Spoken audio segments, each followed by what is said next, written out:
नमस्कार, मैं हूं सुधीर चौधरी और डीडी न्यूज पर इस नए शो में आपका बहुत बहुत स्वागत है। इस नए शो का नाम है डिकोड।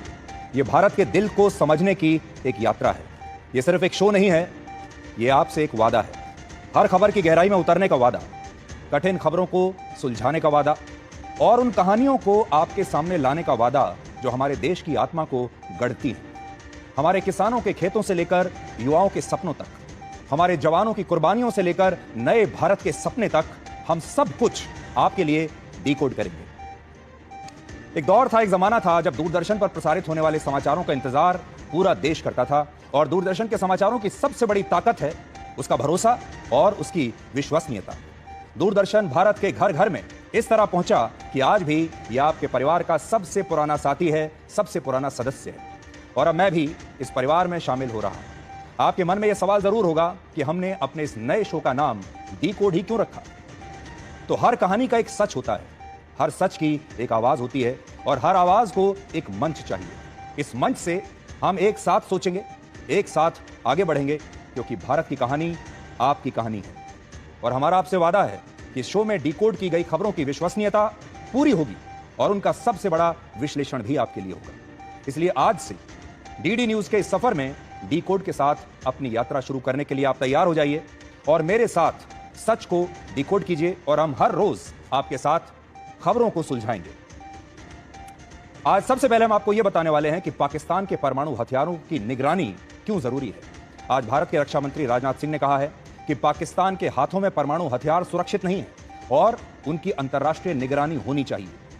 और इसी से जुड़ी एक खबर आज हम आपको दिखाएंगे, जिसमें हम आपके सामने एक बहुत बड़ा खुलासा करने वाले हैं, जिससे आपको यह पता चलेगा कि पाकिस्तानी सेना और आतंकवादियों के बीच कितना गहरा रिश्ता है, शायद आप सोच भी नहीं सकते।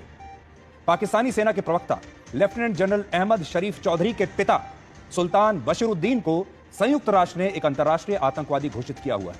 वो पाकिस्तान के एक न्यूक्लियर साइंटिस्ट थे और उन्होंने ओसामा बिन लादेन से मिलकर उसे न्यूक्लियर हथियारों की टेक्नोलॉजी देने की कोशिश की थी। आज ये बहुत बड़ा खुलासा हम आपके लिए करेंगे।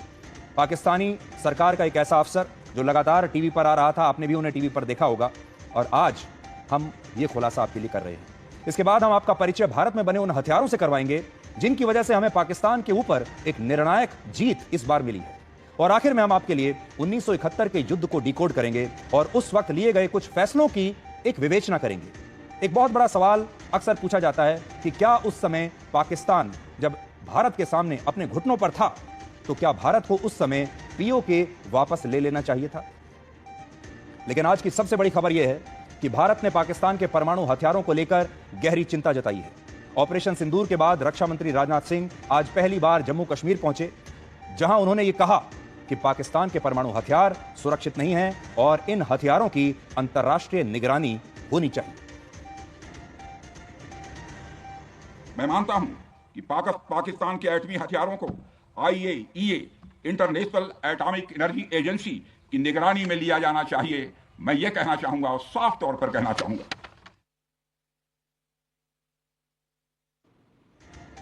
आज हम पाकिस्तान के न्यूक्लियर प्रोग्राम को लेकर एक बहुत बड़ा खुलासा आपके लिए कर रहे हैं और दुनिया को आज हम ये बताने वाले हैं कि पाकिस्तान के परमाणु हथियारों की अंतर्राष्ट्रीय निगरानी आखिर क्यों जरूरी है, ये क्यों होनी चाहिए। Stockholm International Peace Research Institute के मुताबिक इस समय दुनिया के लगभग 1.8% यानी 170 न्यूक्लियर हथियार पाकिस्तान के पास हैं और यह हथियार दुनिया के एक बहुत बड़े हिस्से को नष्ट करने के लिए काफी है। बड़ी बात यह है कि पाकिस्तान के परमाणु हथियारों को लेकर भारत की चिंता गलत नहीं है और असल में यह चिंता पूरी दुनिया को आज करनी चाहिए। और वो क्यों करनी चाहिए, आज आप हमारे इस शो में आगे समझेंगे। आज से 40 से 45 वर्ष पहले पाकिस्तान ने 1980 के दशक में परमाणु हथियारों को विकसित करना शुरू कर दिया था। उस समय पाकिस्तान की सबसे बड़ी चिंता यह थी कि भारत उस पर हमला करके उसके परमाणु साइट्स को नष्ट कर सकता है और इसी डर से पाकिस्तान ने अपनी ज्यादातर न्यूक्लियर साइट्स उत्तर पश्चिम के इलाकों में विकसित की। इनमें वाह, फतेहगंज, गोलरा, शरीफ, कहूता और तक्षशिला जैसे वो इलाके हैं जो आज आतंकवाद से सबसे ज्यादा प्रभावित हैं। आतंकवाद की जड़ें वहां बहुत गहरी हैं। इन इलाकों में तहरीक तालिबान पाकिस्तान और अल कायदा जैसे आतंकवादी संगठन बहुत सक्रिय हैं, जो पिछले कई वर्षों से परमाणु हथियार हासिल करने की कोशिश कर रहे हैं और इसके लिए पाकिस्तान के न्यूक्लियर साइट्स पर ये आतंकवादी हमला भी कर चुके हैं। और इसीलिए मैं आपसे ये कह रहा हूं, दुनिया को चिंता यह है कि क्या पाकिस्तान के पास वो जिम्मेदारी है कि वो न्यूक्लियर हथियारों के लिए जो जिम्मेदारी चाहिए वो उसे मिल सके। क्या पाकिस्तान अपने न्यूक्लियर हथियारों की रक्षा करने के लिए सक्षम है? और जो मैं आपको बता रहा हूं कि आतंकवादी पहले भी पाकिस्तान के न्यूक्लियर साइट्स पर हमला कर चुके हैं, क्योंकि उन्हें भी यही न्यूक्लियर हथियार चाहिए। इनमें एक हमला 1 नवंबर 2007 को सरगोदा के न्यूक्लियर साइट पर हुआ था, दूसरा हमला 10 दिसंबर 2007 को कामरा के न्यूक्लियर साइट पर हुआ था, और तीसरा बड़ा हमला 21 अगस्त 2008 को वाह की न्यूक्लियर साइट पर हुआ था, जब एक साथ कई आत्मघाती हमले हुए और फिदायीन हमलावरों ने वहां की न्यूक्लियर असेंबली साइट के पास खुद को उड़ा लिया था। इन घटनाओं से यह पता चलता है कि एक लंबे अरसे से आतंकवादियों की नजर पाकिस्तान के परमाणु हथियारों पर गड़ी हुई है, और पाकिस्तान के पास परमाणु हथियार होना पूरी दुनिया के लिए चिंताजनक है और भारत के लिए तो बहुत ही चिंताजनक है।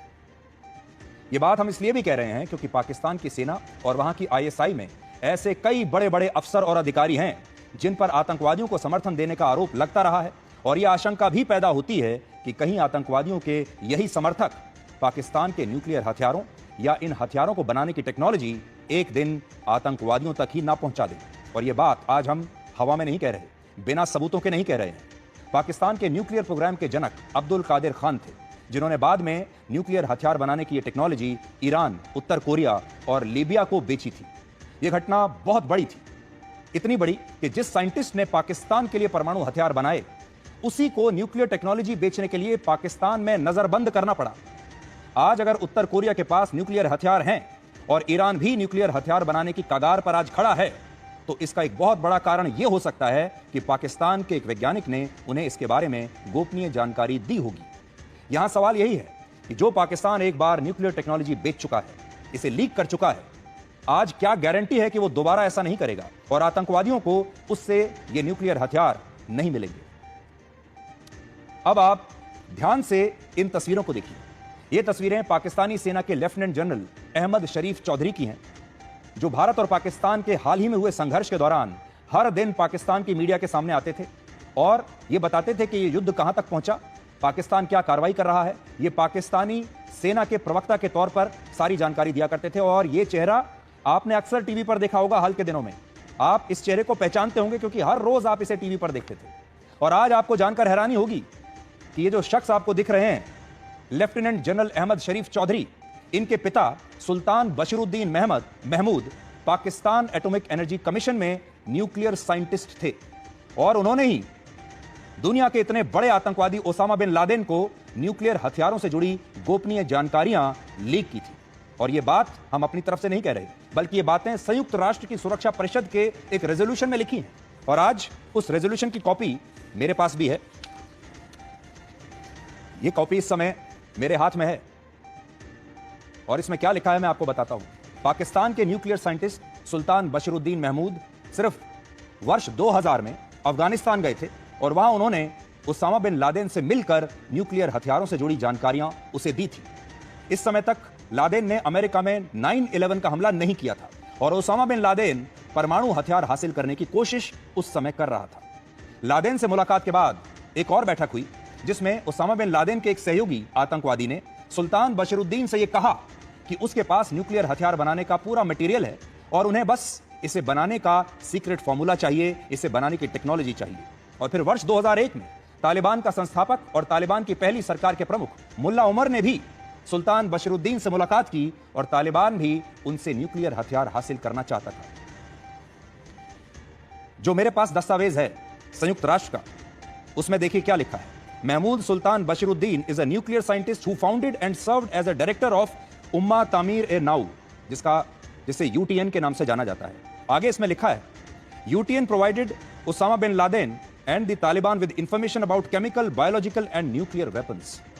फिर आगे इसमें यह भी लिखा है, during UTN visits to Afghanistan, Bashiruddin met Osama bin Laden and other al-Qaeda leaders and discussed nuclear, chemical and biological weapons. इसी विषय पर एक पुस्तक भी लिखी गई है जिसका कवर पेज आज मैं अपने साथ लेकर आया हूं, आपकी स्क्रीन पर भी है, यह उसका कवर पेज है। इस पुस्तक का नाम है the nuclear jihadist, the true story of the man who sold the world's most dangerous secrets and how we could have stopped him. अब इस सवाल पर आते हैं कि क्या पाकिस्तान के परमाणु हथियारों की निगरानी के लिए दुनिया में कोई संगठन है, क्या कोई संस्था है जो ऐसा कर सकती है? भारत चाहता है कि international atomic energy agency Pakistan के परमाणु हथियारों की निगरानी करे, लेकिन इस संगठन के पास अभी इसका अधिकार नहीं है।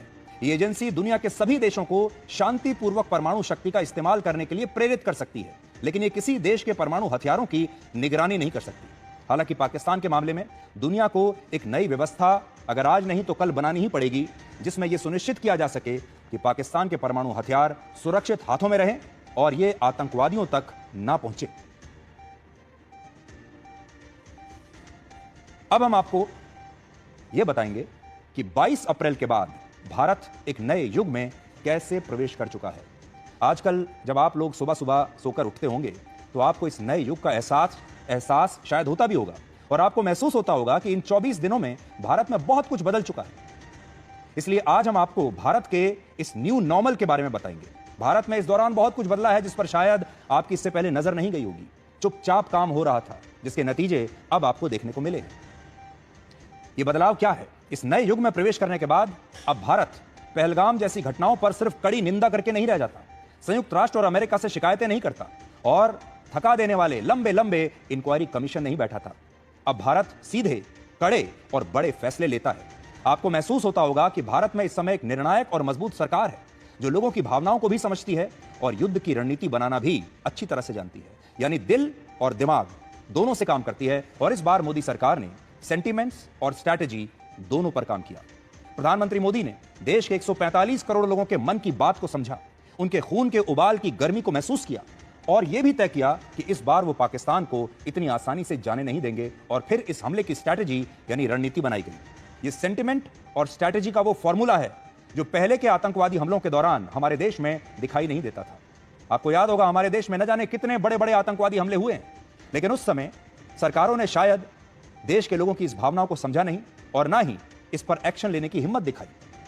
लेकिन आज का भारत घर में घुसकर मारने वाला भारत है और यह बदलाव आपने पिछले कुछ दिनों में बहुत अच्छी तरह से महसूस किया होगा। इस युद्ध में हमने अपनी तीनों सेनाओं के बीच एक शानदार कोऑर्डिनेशन देखा, जिसमें एक तरफ वायुसेना पाकिस्तान के मिसाइल हमलों का जवाब दे रही थी और पाकिस्तान के एयर बेसिस को अपना निशाना बना रही थी। दूसरी तरफ भारतीय सेना एलओसी पर भारी गोलाबारी का जवाब दे रही थी और हमारी नौसेना अरब सागर से पाकिस्तान के कराची पर नजर गाड़ कर खड़ी हुई थी। यानी तीनों तरफ से हमारी अलग अलग सेनाएं पाकिस्तान को घेर कर खड़ी हुई थी, एक यूनिट की तरह, पूरी एकता के साथ, एक जॉइंट स्ट्रैटेजी के साथ। अब जरा युद्ध की रणनीति पर नजर डालिए। इस बार जो सबसे बड़ा बदलाव दिखाई दिया वो ये था कि भारत मेड इन इंडिया हथियारों के साथ लड़ रहा था। इससे पहले के तमाम युद्ध हमने विदेशी हथियारों के दम पर लड़े, क्योंकि हम भारत में खुद के हथियार बनाने में सक्षम नहीं थे। आपको याद होगा 1999 का कारगिल युद्ध हमने बोफोर्स तोपों की ताकत से जीता था, जो हमने स्वीडन से खरीदी थी। तब हमारे पास भारत में बना एक भी ऐसा बड़ा हथियार नहीं था जो हमारी रक्षा कर सके या दुश्मन की रीढ़ की हड्डी को तोड़ सके। लेकिन इस बार सबसे बड़ा बदलाव देखिए कि हमने पाकिस्तान की वायुसेना के हवाई अड्डों और उनके एयर बेस पर भारत में ही बनी ब्रह्मोस मिसाइल से हमला किया। इस मिसाइल को डीआरडीओ ने विकसित किया है और यह एक सुपरसोनिक क्रूज मिसाइल है जो भारत के अलावा पूरी दुनिया में सिर्फ रशिया के पास है और इस मिसाइल ने पाकिस्तान के डिफेंस सिस्टम की कमर तोड़ दी। ब्रह्मोस ने पाकिस्तान पर हमला किया तो भारत में बने आकाश तीर मिसाइल डिफेंस सिस्टम ने हमारी रक्षा की और पाकिस्तान के हर हवाई हमले को नाकाम करते हुए पूरी दुनिया को यह दिखा दिया कि भारत के आसमान को कोई छू भी नहीं सकता। इसके अलावा भारत ने इस युद्ध में बेंगलुरु में ही बने कॉम्बैट ड्रोन्स का इस्तेमाल किया, जिन्हें कामिकेज ड्रोन कहा जाता है।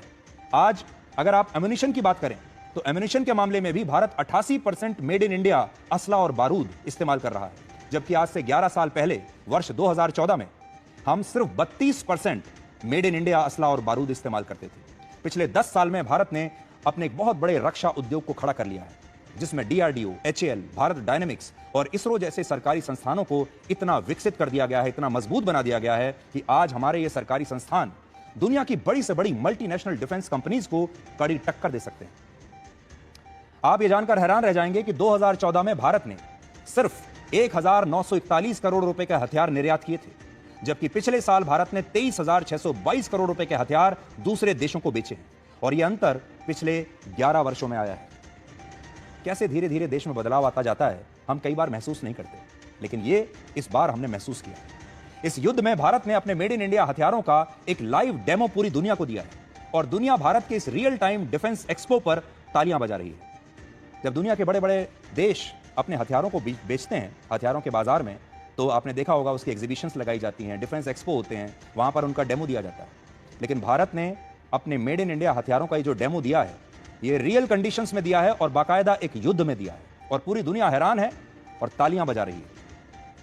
एक और बड़ा बदलाव यह आया कि अब भारत सीज फायर दूसरे की शर्त पर नहीं, सिर्फ और सिर्फ अपनी शर्त पर करता है और इस बार भी भारत ने पाकिस्तान से सीज फायर तो किया, लड़ाई को रोका तो जरूर, लेकिन सिंधु नदी पर समझौते को बहाल नहीं किया। ना ही पाकिस्तान के खिलाफ लिए गए किसी भी कड़े फैसले को भारत ने वापस लिया, यानी अपनी शर्तों पर हमने यह सीज फायर किया। इसके अलावा भारत ने दुनिया को यह भी बताया कि उसके खिलाफ साजिश रचने वाले आतंकवादी अब दुनिया के किसी भी कोने में सुरक्षित नहीं है। भारत ने पाकिस्तान में भी आतंकवादियों के ठिकानों को नष्ट किया है और वो 26/11 हमले के आतंकवादी तहव्वुर राणा को भी अमेरिका से भारत लाने में सफल हुआ है। और सबसे बड़ा बदलाव तो यह आया कि अब भारत ने अपनी डॉक्ट्रिन में आतंकवादी हमलों को एक्ट ऑफ वॉर मानने का फैसला किया है। आपने ये शब्द सुना होगा, जिसका मतलब यह है कि अब भारत में कोई आतंकवादी हमला अगर हुआ तो इसे हम युद्ध मानेंगे और इसके बाद भारत जो कार्रवाई करेगा वो आत्मरक्षा यानी सेल्फ डिफेंस में की गई कार्रवाई मानी जाएगी। और अब हम आतंकवादी कार्रवाई को पाकिस्तान की सरकार और सेना से अलग करके नहीं देखेंगे। आपको याद होगा, इससे पहले जब आतंकवादी हमले हमारे यहां होते थे तो पाकिस्तान कहा करता था कि ये हमले हमने नहीं कराए, ये आतंकवादी हमारे नहीं हैं, हमारा इन पर कोई काबू नहीं है, कोई कंट्रोल नहीं है। लेकिन अब अगर कोई और आतंकवादी हमला हुआ तो भारत पाकिस्तान की सरकार, सेना और इन आतंकवादियों को एक नजर से देखेगा। ये इसका मतलब है। हमारे देश की हर पीढ़ी इसी डर के साए में जीती आई है कि पाकिस्तान के पास न्यूक्लियर बॉम्ब है और अगर उसने इसका इस्तेमाल कर लिया तो सब कुछ तबाह हो जाएगा और इसीलिए भारत को उसकी धमकियों के सामने इससे पहले झुकना पड़ता था। लेकिन इस न्यू नॉर्मल में भारत ने पाकिस्तान के इस न्यूक्लियर ब्लफ को भी एक्सपोज कर दिया और भारत के किसी भी प्रधानमंत्री ने पहली बार यह कहा कि वो पाकिस्तान के न्यूक्लियर ब्लैकमेल को अब और बर्दाश्त नहीं करेंगे। प्रधानमंत्री मोदी ने हाल ही में राष्ट्र के नाम जो संदेश दिया था वो भारत के किसी भी प्रधानमंत्री का पाकिस्तान के लिए अब तक का सबसे कड़ा संदेश था।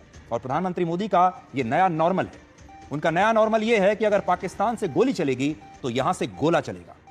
आज जब हम इस पूरे युद्ध की इन 20-25 दिनों की विवेचना कर रहे हैं, क्योंकि मैं तो उस युद्ध के बाद आज आपके सामने आया हूं, इस युद्ध से हमने क्या सीखा है, इस युद्ध में हमने कौन कौन से बदलावों को देखा है, आज हम आपको वो बता रहे हैं।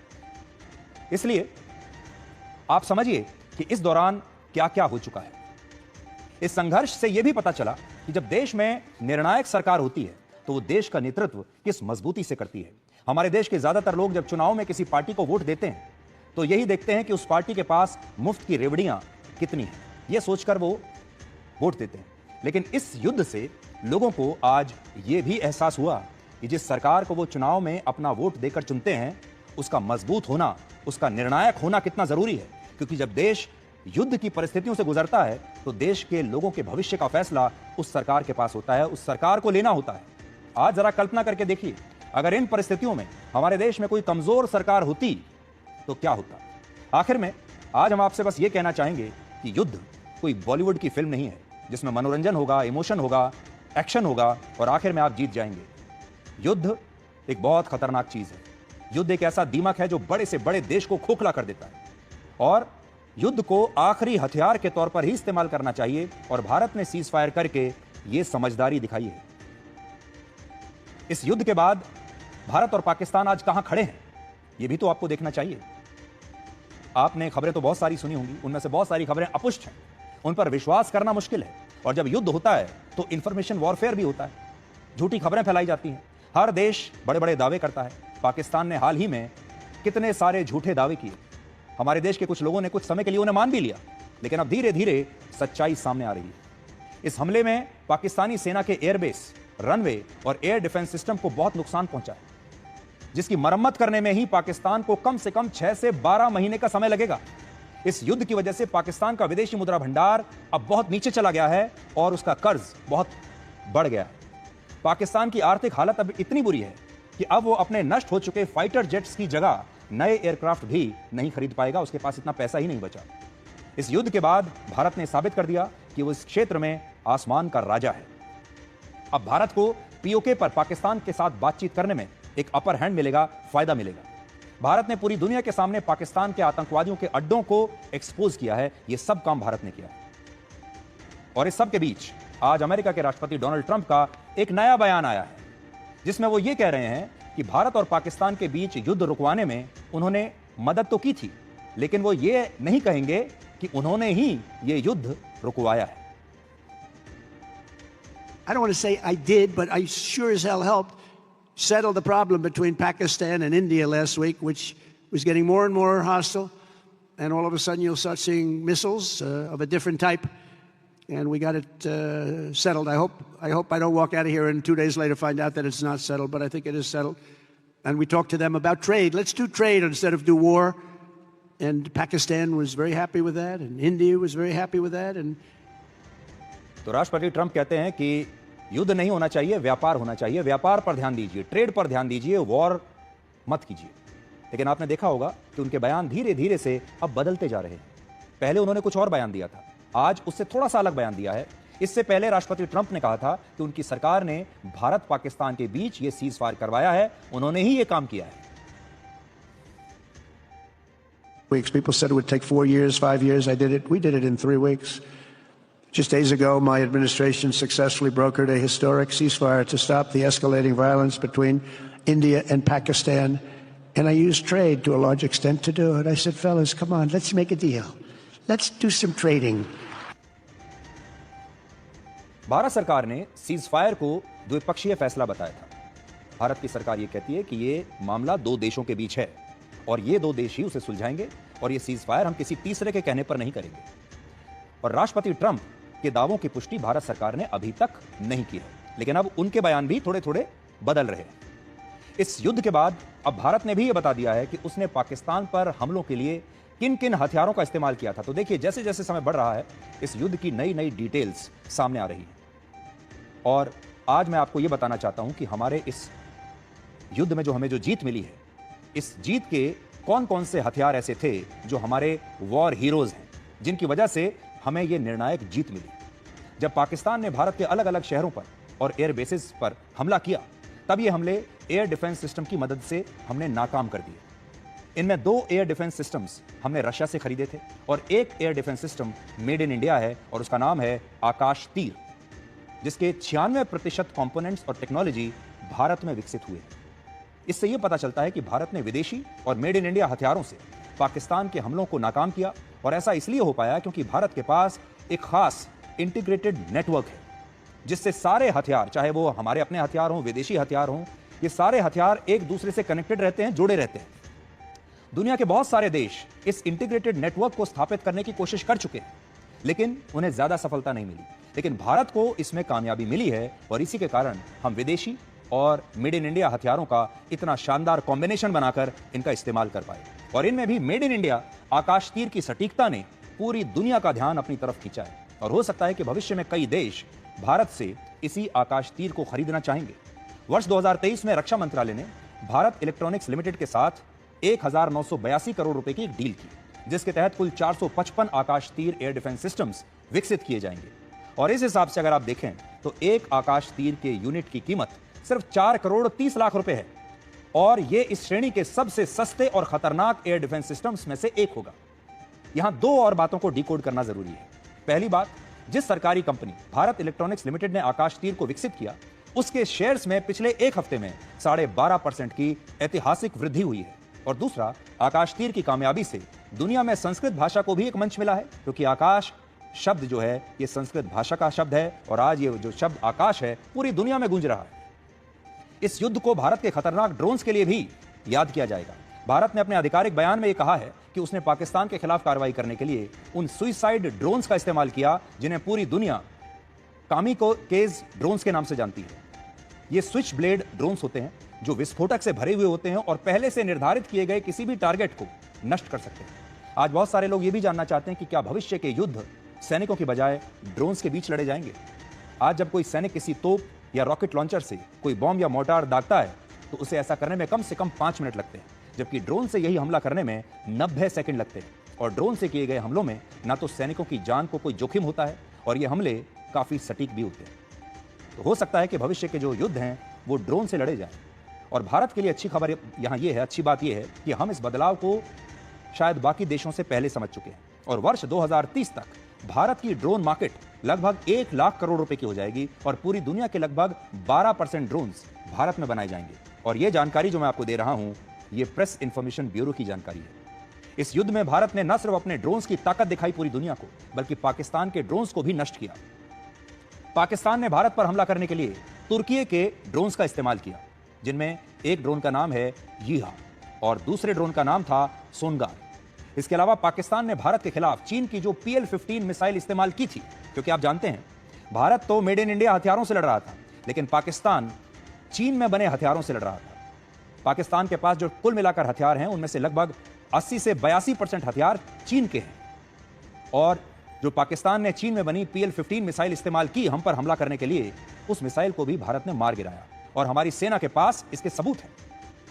सेना ने कहा है कि उसने चीन की मिसाइल और तुर्की के ड्रोन्स के मलबे को सबूत के तौर पर सुरक्षित रखा हुआ है और ये वो सबूत है जो आप इस समय देख रहे हैं, चीन में बनी हुई मिसाइल। भारत ने यह भी बताया है कि उसने ऑपरेशन सिंदूर के दौरान पाकिस्तान के एयर डिफेंस सिस्टम को जैम कर दिया था और पाकिस्तान भारत के हमलों को रोकने में इसीलिए नाकाम रहा।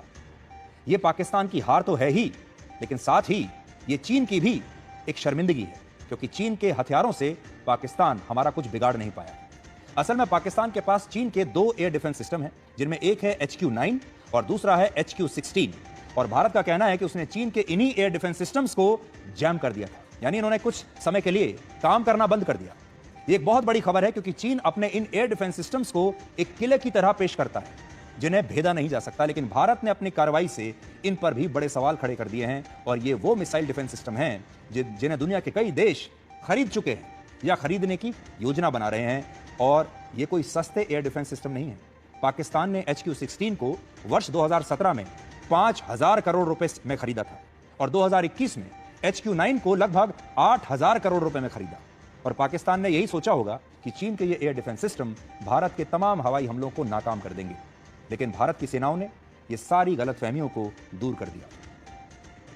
सबसे बड़ी बात यह है कि इतिहास में पहली बार ऐसा हुआ जब किसी देश ने एक परमाणु संपन्न देश के एयरबेस, उसकी हवाई पट्टी, मिलिट्री बेस और रेडार स्टेशंस पर हमला करके उसे इतना बड़ा नुकसान पहुंचाया है।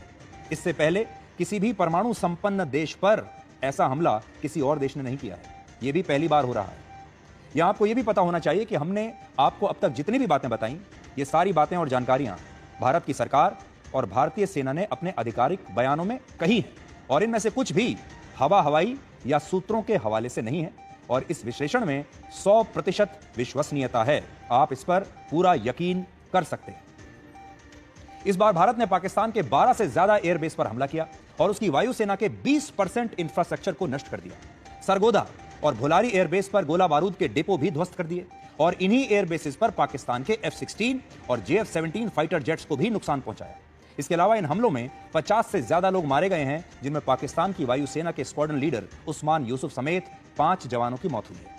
इससे आप यह समझ सकते हैं कि पाकिस्तान की वायुसेना अब उसकी क्रिकेट टीम की जैसी कमजोर होती जा रही है और भारत ने पाकिस्तान पर सफलतापूर्वक कार्रवाई भी की और वो अपनी रक्षा करने में भी कामयाब रहा। आज हम आपको यह दिखाना चाहते हैं कि भारत और पाकिस्तान के दावों पर पश्चिमी मीडिया क्या कह रहा है। जैसा कि मैं आपको पहले बता चुका हूं कि अब जो पाकिस्तान की सेना है वो भी उनकी क्रिकेट टीम की तरह हो गई है। जैसे क्रिकेट टीम उनकी भारत से हार जाती है हर मैच में, ऐसे ही उनकी सेना भी भारत से हर युद्ध में हार जाती है। अब अंतर यह देखिए कि जब पाकिस्तान की क्रिकेट टीम हारती है भारत से, तो उनके लोग बाहर निकलते हैं और अपने घरों में टीवी को तोड़ने लगते हैं, गुस्सा जाहिर करते हैं, अपनी टीम के लिए अपशब्द कहते हैं, नाराजगी दिखाते हैं। लेकिन युद्ध में हारने के बाद आज भी पाकिस्तान में जश्न मनाया जाता है। हार को जीत में तब्दील करने की कोशिश होती है और फिर उसका जश्न मनाया जाता है जैसे कि पाकिस्तान जीत गया है। इस बार भी पाकिस्तान ने यही किया। पाकिस्तान हारा, पाकिस्तान का बहुत नुकसान हुआ, लेकिन उसने दुष्प्रचार किया, पूरी दुनिया को कुछ और बताया और कहा कि हमने भारत का बड़ा नुकसान कर दिया है। और दुनिया में और हमारे अपने देश में भी ऐसे कई लोग थे जिन्होंने पाकिस्तान के दावों पर तो आंख बंद करके यकीन कर लिया, लेकिन भारत जो बात कह रहा था उस पर यकीन नहीं कर रहे थे। आप जानते हैं, सच जो है उसकी गति धीमी होती है, सच धीरे धीरे आता है और झूठ आग की तरह फैलता है। तो पाकिस्तान ने अपना झूठ आग की तरह फैला दिया, लेकिन भारत का सच अब धीरे धीरे सामने आ रहा है। आज मैं अपने साथ अमेरिका के एक मशहूर अखबार द न्यूयॉर्क टाइम्स और एक और अखबार है द वॉशिंगटन पोस्ट, इसमें छपी रिपोर्ट्स की एक कॉपी में लेकर आया हूं, जिनमें सीज फायर के बाद भारत और पाकिस्तान के एयर बेसिस की सैटेलाइट तस्वीरों को स्टडी किया गया है।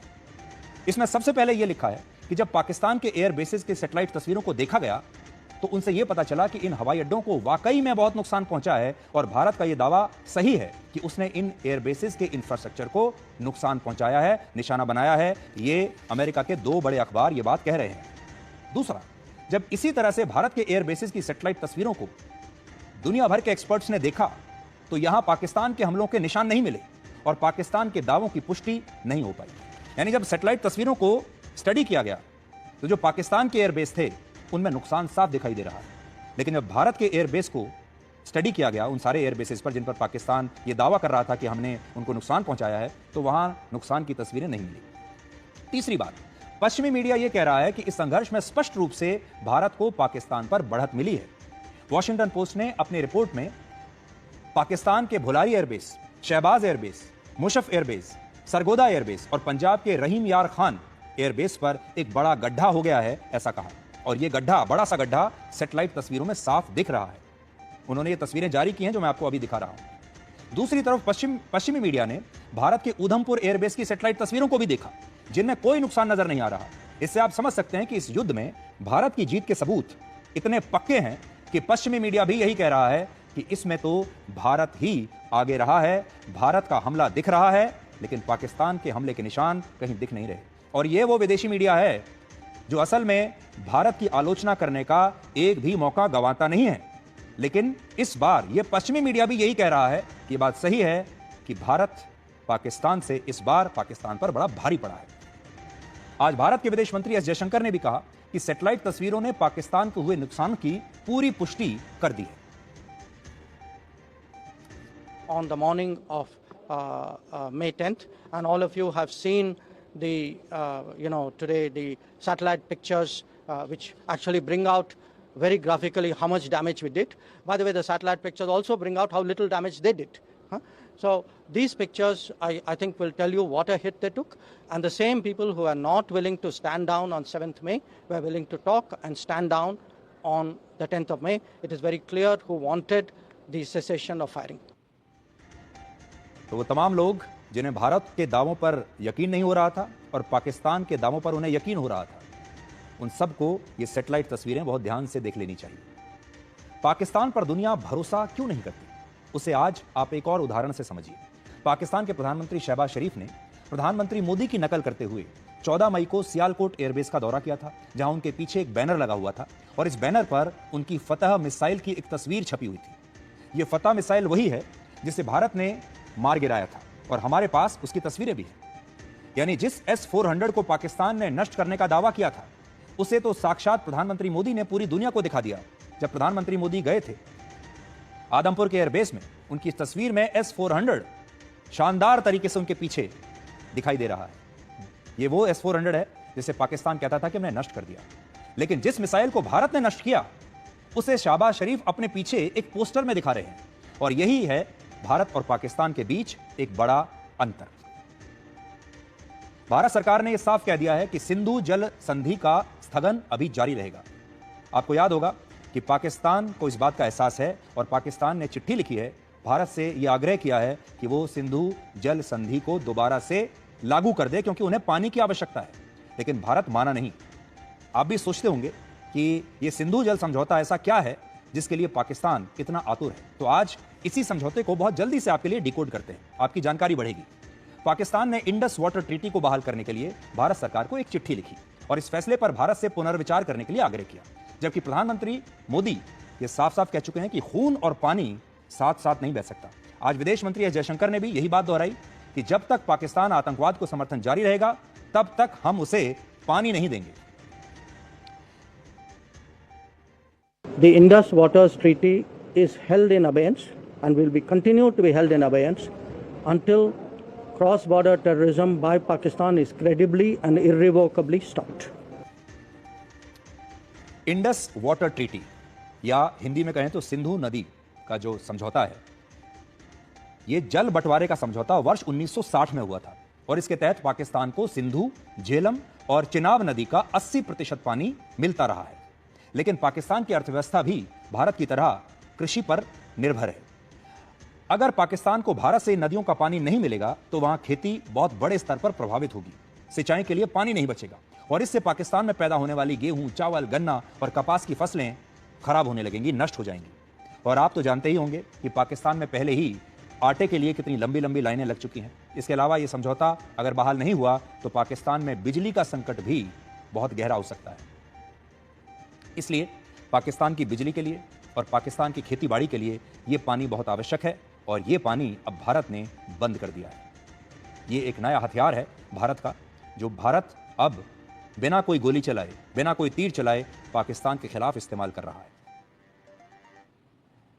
अब हम पाकिस्तान के आर्मी चीफ जनरल असीम मुनीर की एक बड़ी दिलचस्प कहानी आपके लिए डिकोड करेंगे, क्योंकि इस दौरान आपने उनके बारे में बहुत सुना होगा, बहुत देखा होगा। आपको यह बताएंगे कि उन्हें जिहादी जनरल क्यों कहा जाता है। बहुत कम लोग इस बात को जानते हैं कि जनरल असीम मुनीर कभी भी पाकिस्तान आर्मी चीफ बनने की रेस में थे ही नहीं। यह पद उन्हें धार्मिक कट्टरवाद और अपनी किस्मत से मिला है। असीम मुनीर वर्ष 1986 में पाकिस्तान की सेना में शामिल हुए थे और वो उस परिवार में जन्मे थे जो विभाजन से पहले भारत के पंजाब राज्य में रहता था। जनरल असीम मुनीर की पढ़ाई लिखाई एक मदरसे में हुई है, यह बात याद रखिएगा आप, मदरसे में उनकी पढ़ाई हुई है और इसके कारण वो पाकिस्तान की सेना में भर्ती नहीं हो सकते थे, क्योंकि तब वहां यह शर्त थी। लेकिन बाद में पाकिस्तान के पूर्व राष्ट्रपति जनरल जियाउल हक ने धार्मिक कट्टरपंथियों के लिए सेना के दरवाजे खोल दिए और यह नियम बना दिया कि मदरसों में धार्मिक शिक्षा हासिल करने वाले लोग भी अब पाकिस्तान की सेना में शामिल हो सकते हैं।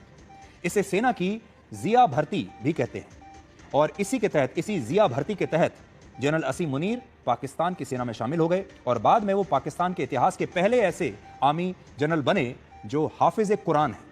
इसका मतलब यह है कि उन्हें मुंह जबानी पूरी कुरान याद है और ऐसा कहा जाता है कि भारत के खिलाफ हमला करने से पहले भी उन्होंने कुरान की आयतें पढ़ी थी।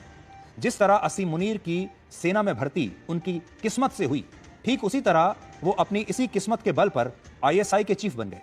2018 में पूर्व प्रधानमंत्री इमरान खान ने उन्हें आईएसआई का चीफ बनाया और बाद में फरवरी 2019 में पुलवामा का हमला भी असीम मुनीर के आईएसआई चीफ रहते हुए हुआ था। इस बात को भूलिएगा मत आप। लेकिन बाद में इमरान खान के साथ उनके मतभेद हो गए और इमरान खान ने एक पनिशमेंट पोस्टिंग के तौर पर उन्हें इस पद से हटाकर कॉर्प्स कमांडर बना दिया। हालांकि इस पनिशमेंट पोस्टिंग में भी उनकी किस्मत एक बार फिर खुल गई, क्योंकि पाकिस्तान में आर्मी चीफ वही अफसर बन सकता है जो कॉर्प्स कमांडर रहा हो, यानी उनकी यह क्वालिफिकेशन भी पूरी हो गई। इमरान खान तो असल में उन्हें दबाना चाहते थे, पनिशमेंट पोस्टिंग देना चाहते थे, लेकिन किस्मत ने उन्हें आर्मी चीफ के लिए एक योग्य उम्मीदवार बना दिया और अप्रैल 2022 में सेना की मदद से इमरान खान का जब तख्ता पलट किया गया और शहबाज शरीफ प्रधानमंत्री बन गए, तो इस तख्ता पलट के बाद भी इमरान खान पाकिस्तान में सबसे लोकप्रिय नेता बने रहे, शहबाज शरीफ के लिए एक सिरदर्द बने रहे।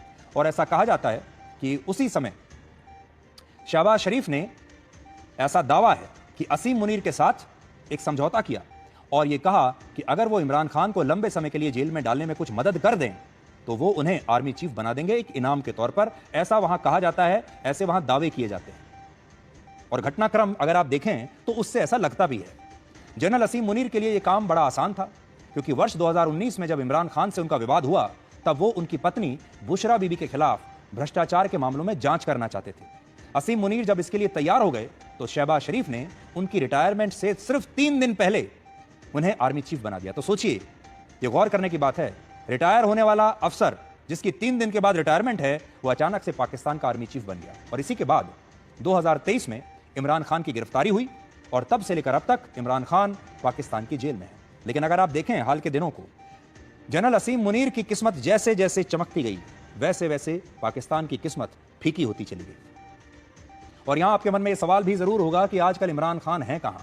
तो इमरान खान अब भी पाकिस्तान की जेल में बंद हैं और उनके समर्थक इस युद्ध के दौरान उन्हें जेल से रिहा करने की लगातार मांग कर रहे थे।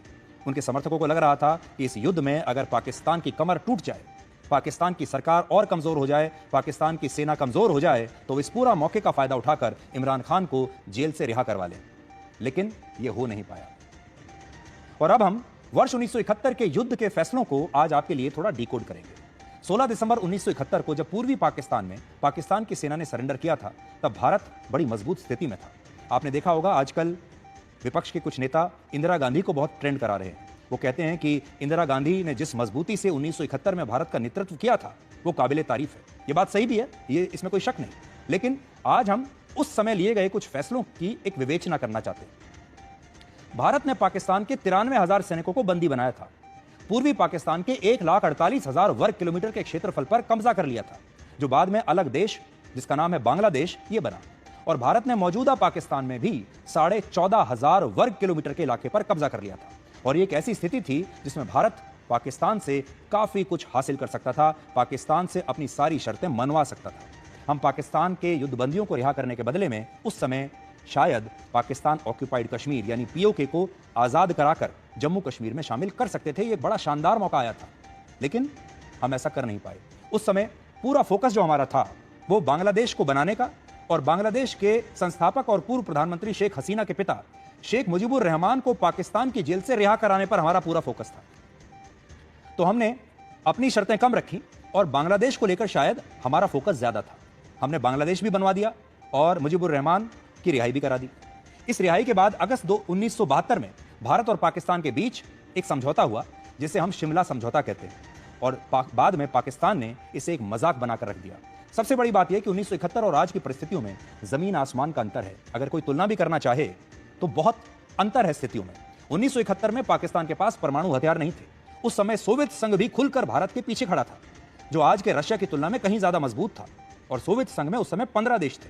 सबसे बड़ी बात यह कि उस समय भारत ने पाकिस्तान के 93,000 युद्धबंदियों को रिहा कर दिया, लेकिन पाकिस्तान ने ऐसा नहीं किया। उस युद्ध में भारत के 54 सैनिक लापता हो गए थे, जिन्हें लेकर यह दावा था कि पाकिस्तान ने इन सैनिकों को अपनी जेलों में बंदी बनाकर रखा, लेकिन भारत को जानकारी नहीं दी। कई अंतर्राष्ट्रीय मीडिया और कई इतिहासकारों ने, पत्रकारों ने यह दावा किया कि पाकिस्तान भारत से झूठ बोल रहा है और भारत के सैनिक पाकिस्तान की कैद में बंद हैं। लेकिन उस वक्त की सरकार इन सैनिकों के बारे में कोई जानकारी जुटा नहीं पाई। इन सैनिकों में मेजर AK घोष भी थे, जिनकी एक तस्वीर 27 दिसंबर 1971 को टाइम मैगजीन में छपी और इसमें वो सलाखों के पीछे दिख रहे हैं, लेकिन बाद में उनके बारे में भी कोई जानकारी नहीं मिली। एक और फैक्टर है जो पाकिस्तान को अब कमजोर बना रहा है, इसलिए अब हम आपको यह बताएंगे कि क्या बलूचिस्तान की आजादी ज्यादा दूर नहीं है। बलूचिस्तान की आजादी के लिए संघर्ष कर रहे फ्री बलोच मूवमेंट के नेता मीर यार बलोच ने पाकिस्तान से बलूचिस्तान की आजादी का ऐलान कर दिया है और आजादी की घोषणा करते हुए उन्होंने कहा है कि बलूचिस्तान के लोग लंबे समय से पाकिस्तान की सेना के अत्याचारों का शिकार हैं और अब बलूचिस्तान के लोगों ने अपना फैसला सुना दिया है। अब वो पाकिस्तान के साथ नहीं है। दुनिया को अब चुप नहीं रहना चाहिए और उनका साथ देना चाहिए, ऐसा उन्होंने लिखा है। और उन्होंने स्पष्ट शब्दों में कहा है कि बलूचिस्तान पाकिस्तान नहीं है और बलूचिस्तान को आजादी चाहिए। मीर यार बलोच ने भारत से भी मदद मांगी है और भारत सरकार से नई दिल्ली में बलूचिस्तान का दूतावास खोलने की मांग की है। एक जमाने में जब बांग्लादेश पाकिस्तान से आजादी की मांग कर रहा था, तब पूर्वी पाकिस्तान की निर्वासित सरकार का भारत ने अपने देश में स्वागत किया था और उसका पहला दफ्तर तब कलकत्ता में बना था। और अब बलूचिस्तान भी यही बात कह रहा है कि भारत उसके दूतावास को मान्यता दे दे और भारत में उनका दूतावास खोलने की अनुमति दे। बलूचिस्तान की कहानी क्या है और क्या बांग्लादेश के बाद अब बलूचिस्तान भी पाकिस्तान से अलग हो सकता है, इसकी कहानी हम कल आपके लिए सरल भाषा में डिकोड करेंगे। आज का हमारा मकसद यह था कि हम पहलगाम हमले के बाद से लेकर भारत और पाकिस्तान के बीच जो युद्ध हुआ, जो सीज फायर हुआ, ये एक दौर था जिसकी अलग से विवेचना होनी चाहिए, इसका एक विश्लेषण होना चाहिए और आप इस दौर में भारत कहां से कहां निकल गया है, आप उस बदलाव को महसूस कर सकें। आज हमने इस बदलाव को आपके लिए डिकोड किया है। भारत और पाकिस्तान के बीच इस जंग में क्या क्या हुआ, ये सब हमने आपको बता दिया है। तो आज के लिए डिकोड में इतना ही।